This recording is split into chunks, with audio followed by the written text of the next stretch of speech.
In today's Wellness Wednesday, there are many myths floating around about face masks, including how they allegedly impact your oral health. And with the holidays in full swing, there's no better time to make sure you know all the facts.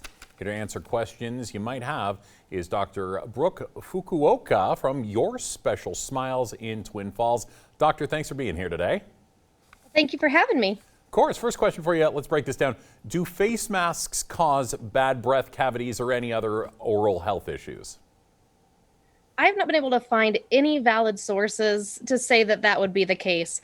And when I looked into this, I also contacted the American Dental Association to make sure I wasn't missing anything. They also have not found anything to say that that could be a possibility. And so there's really no evidence that that's the case. I do see how people might think that because, think about pre-COVID times when we were going to go out and be with friends and go on dates and job interviews and things.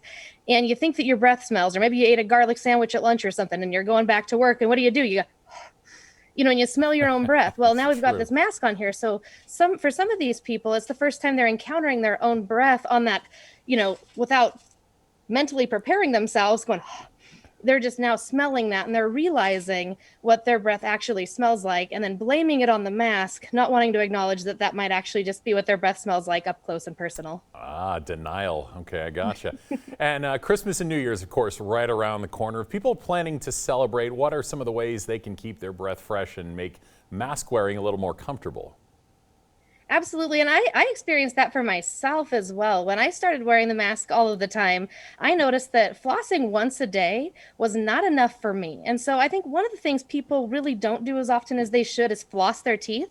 And when you're flossing your teeth, it's not enough to just run string between your teeth and then say, I'm done. The purpose of flossing is cleaning out all of the debris and gunk that's stuck between your teeth. So you're going to want to floss and look at that floss and do it until you don't see anything else on there anymore. So really it's just basic oral hygiene, but paying close attention to detail within that basic oral hygiene and making sure that you're doing a really good job with cleaning stuff out between your teeth. And when you do start doing that and you start looking at that floss and seeing how much you get out, you'll realize, oh, that's what was making my breath smell. That's what was causing me to get these cavities and, have my gums hurt, is because there's a lot of stuff that can get on that floss.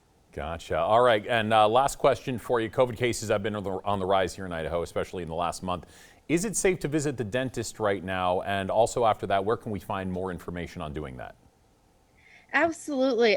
Dentists are highly trained in infection control, and the ADA and the CDC have put out guidelines to help dentists make sure that their offices are safe for use. So the dentist office is actually a low-risk public place because we have a lot of control over our offices. We're able to mandate that people are wearing masks in our office. We're able to enforce social distancing in our office.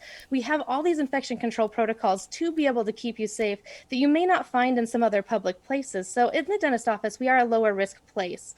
Skipping your appointments can also lead to, ramifications in your oral health.